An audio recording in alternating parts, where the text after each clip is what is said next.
everybody, welcome to BrickVault. Today we are reviewing an Ultimate Collector Series Star Wars set, which I would consider the single creepiest, the single scariest set ever made by the company. This is Darth Maul. I'm gonna take him into the Lightroom and let's get a closer look at this guy. Now, I just independently ordered the parts for this set. I did not actually buy it from a box, and it originally came out back in the year 2001. And I'm gonna say right in the beginning that this is one of the early Star Wars sets that really does stand the test of time. The basic info about this set is that it has 1,868 pieces. It originally sold for $150, and right now the brick set prices for the average used version of this set is $350, while a new version of this set in the box is around $1,000. I managed to find a complete parts list of this set that I could transfer directly into BrickLink, and from there I looked through the entire parts list and found a set of extremely rare pieces that I took out and just replaced with regular bricks. Specifically, these 4x4x6 black quarter cylinder pieces are just insanely rare. They pretty much only came out with this set and one other. So when we look at their prices on BrickLink, they're probably some of the most expensive rare parts that I can think of. And by excluding them and just replacing them with regular 2x4s and 1x6s and stuff like that, the cost of this set went all the way back down to basically how much this set cost back when it was first released. And you can see that little column in the back of the bust for Darth Maul is the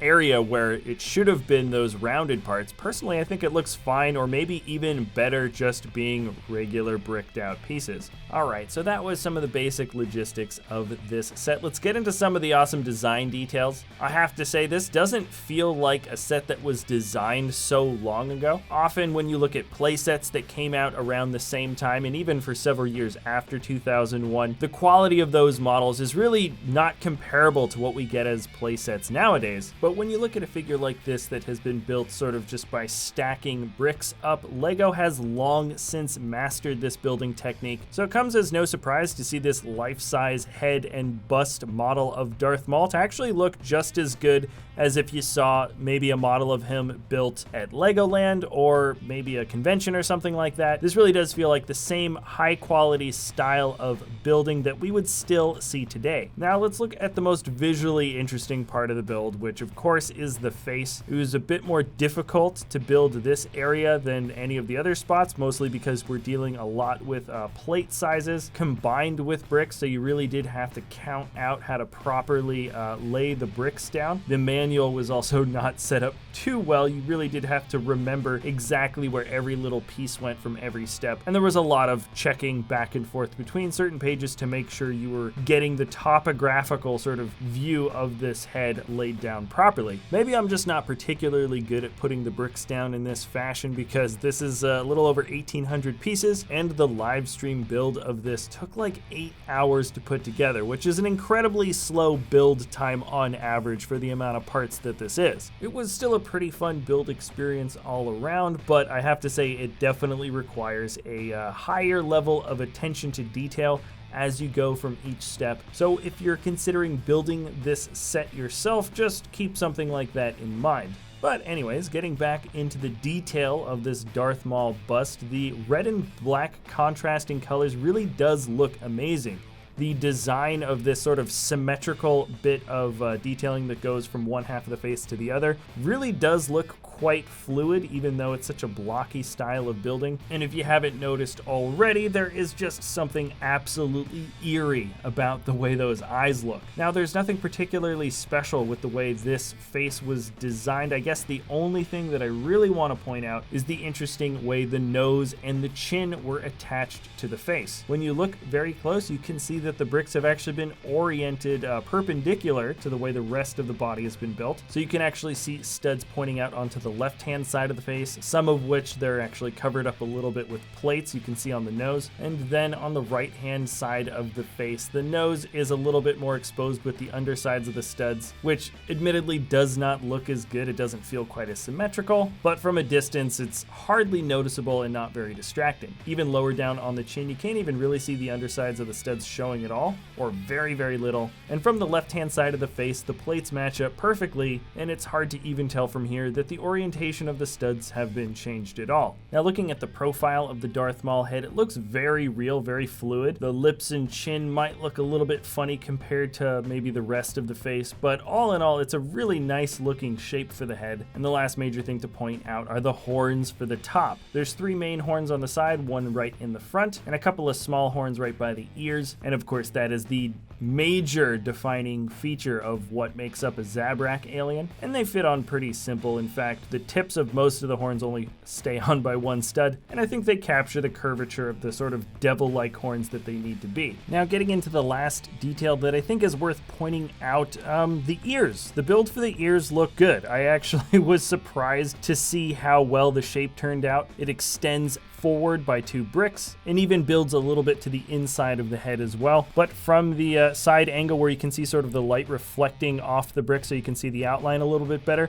the shape actually works quite well. On the other side of his head, you can see just the tiniest bit of chrome sticking out. That is because Darth Maul actually has a pierced ear, and they decided to put that right into the build with a chrome piece, which was kind of cool. And I gotta say, this is a really cool set. I think the price point is pretty fair for what we got, and as an adult fan of Lego, I think this is a really cool line of sets. I almost want Lego to make more busts or maybe helmets or something at a life-size scale. I think that would be really fun for older collectors, but this is something obviously that Lego has already tried.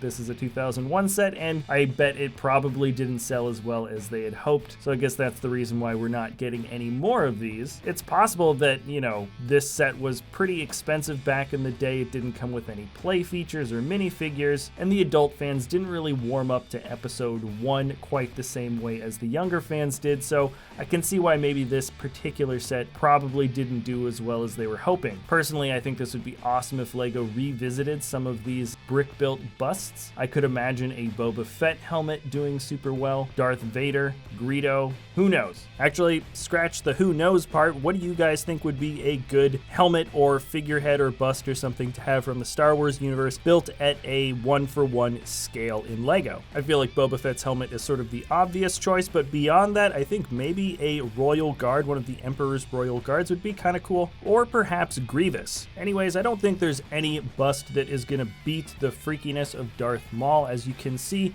sneaking up on Mike with it is, well, maybe he doesn't react quite as much on camera as you see him here, but he definitely peed his pants. That's a visual of Mike peeing his pants right now. Feel free to start a hashtag, anybody. And this is the last final sort of close look at Darth Maul. Personally, I think the main detail that really pulls the whole look of this build together is the eyes. It's a simple set of dish pieces stacked on top of each other, and there's a weird sort of offset bit of tan and white used around his eye that kind of looks like they're a little bit sickly, and generally this kind of reminds me of like the Mona Lisa or something, like it's always staring at you just a little bit. And before I end this episode, there is, yes, the Yoda set. Not quite as fond of this one personally, just because I don't think it actually looks quite as good. I don't think the build quality detail is actually quite as good as this one for Darth Maul, and it's like half the parts and it's more expensive. Still a cool set. Who knows, maybe someday we'll try to tackle it. But yeah, now that it is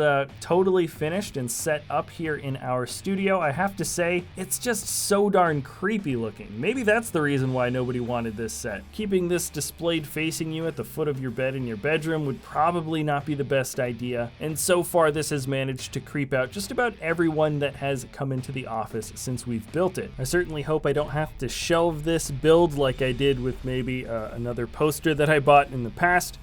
No regrets. But for the time being, I'm really happy with the way this turned out. And seriously though, let me know in the comment section below what Star Wars head or helmet you think would be good as a life-size Lego bust for the future.